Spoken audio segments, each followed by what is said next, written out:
Hi, I'm Alan Norton, Workforce Development Executive with the Pennsylvania Chamber of Business and Industry.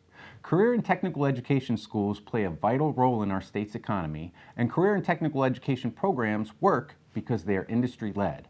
As the economy evolves, so do career and technical education programs, ensuring all graduates are prepared for the jobs of today and tomorrow. Electricians, HVAC technicians, and plumbers in our state command average salaries of nearly $60,000 per year without carrying the burden of student debt. Jobs in construction can't be automated or outsourced, and a career path in construction can lead to management roles offering six-figure salaries. Before COVID became part of our daily lexicon, there were more than 250,000 unfilled construction jobs across the country, a number that is expected to more than double in the next 5 years. Today I am joined by Stephanie Larkin, Vice President of Education, Safety, and Workforce Development with Associated Builders and Contractors Keystone Chapter. You may know them simply as ABC Keystone. Stephanie, thank you for joining us today and taking the opportunity to discuss career and technical education programs. Thank you so much for having me, Alan. So tell us a little bit about ABC Keystone. Sure. We are a trade association. We are one of 4 chapters in the Commonwealth. 69 of them are nationwide. We're part of a national organization, and ABC Keystone's primary philosophy centers around merit shop and construction, so that we believe that the best contractor for the job should get the job. And we offer, as a trade association, really we sort of have 3 major areas in which we operate. One would be advocacy on behalf of our members, the other would be education and training, and the third would be networking opportunities so that they can expand their businesses.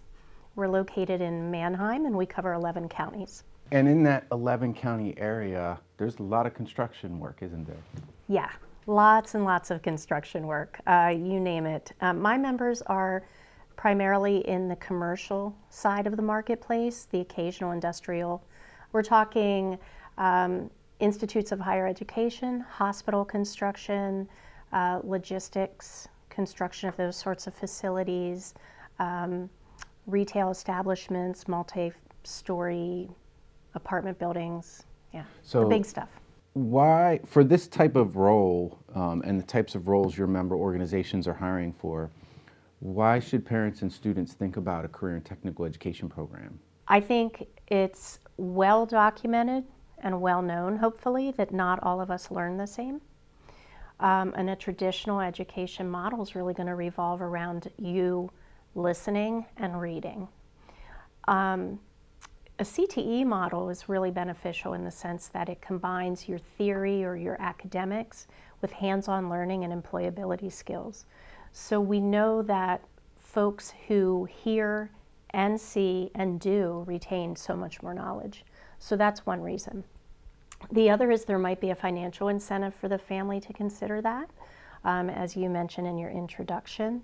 Oftentimes, depending on the course of one's education in a CTE, you have the opportunity to not only earn a salary while you're going to school, but not incur any debt through your tuition.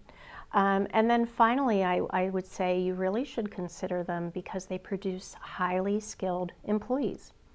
And most of the jobs that those folks coming out of CTC are going to pursue are quite lucrative. What can a career pathway in construction look like? I think it's important our viewers understand it's not all physical labor. So I will start briefly with the technical side and then move into the professional side, because a lot of folks in our industry stay in their technical careers, their hands-on careers, for the duration of their career because they enjoy it. So that pathway could mean that one starts in a CTC in high school.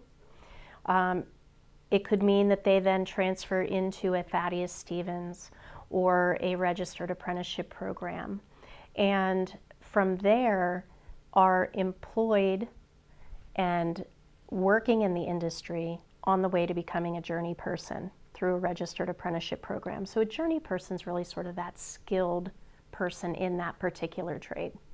The pathway for that person into the professional side could mean a couple extra classes, right? So maybe you really, all of your knowledge as a carpenter, for instance, would make you a fantastic estimator.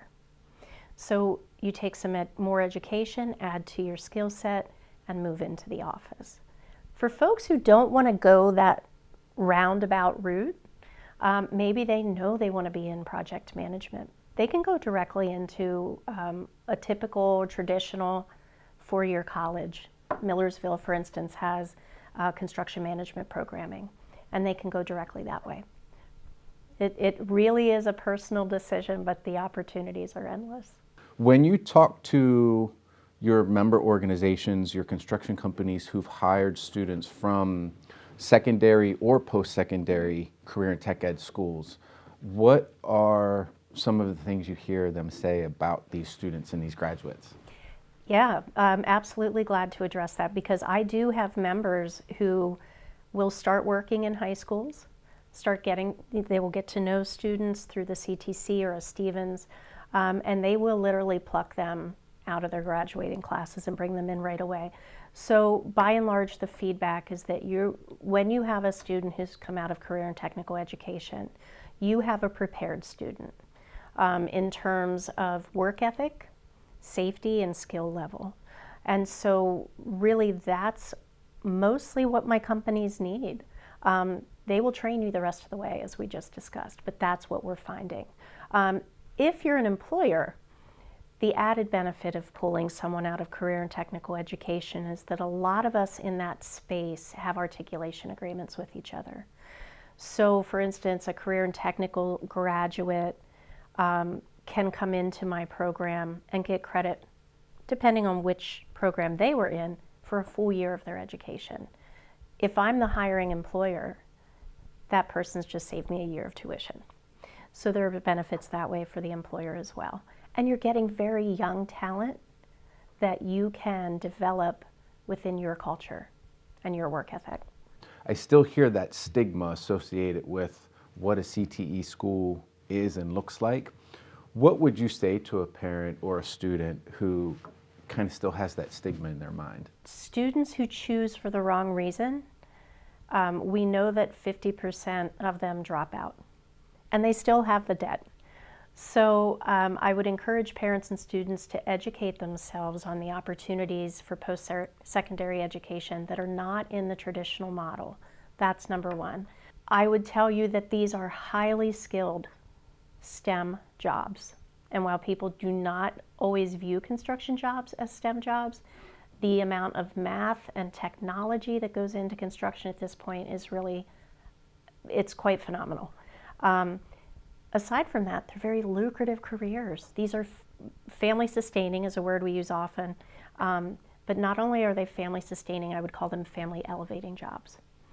And finally, again, there may be a financial reason for you as a family to consider that. Know that these are highly valued jobs in a marketplace where we need you to take care of things and build things that we rely on every day. I often say, I actually just said at a speech I gave recently, construction workers are my heroes, electricians, plumbers, HVAC technicians. We enjoy our modern luxuries, the air conditioning on a hot day like today, the heat in the winter, plumbing, thank God for plumbing, because of these men and women. And there obviously is an impact when you have a labor shortage. How does that affect us as consumers when there is a labor shortage? What are the downsides for us as consumers? One of the big downsides for consumers is a delay in projects. And so depending on whether, I would use a healthcare facility as a really good example of that. If you're expecting to have a new outpatient clinic in an area that desperately needs one, and there aren't enough folks to build that, that has a big impact. So I think it's important to note that we are really in dire need of skilled workers in this industry, because 40% of the construction industry will retire by 2030. I think it's time that we potentially reprioritize here and really value all opportunity, not just that four-year traditional institute of higher education. And it sounds like, based on what you're saying, for students who do attend a CTE school for a construction program, there's vast opportunity for employment when they graduate. There really is quite a bit of opportunity for employment. There are numerous companies. We're very in a very concentrated area for construction in this South Central PA region. So that is very positive. If students are thinking that at some point they would leave Pennsylvania, maybe move where it's warm and sunny all the time, I can't say I'd blame them. But something like a journey person certification travels. It's very portable. So those are things to be aware of as well in terms of being able to take your credentialing with you. These types of skills last forever. No one can take your ability to appropriately wire that camera away from you, Alan. This is something you always have, and you can always, even if you decide to make a little U-turn in your career path, always come back to it. Well, thank you so much for taking some time to talk to us about the construction industry and the value of career and technical education to the industry. Thank you so much for having me. I appreciated it.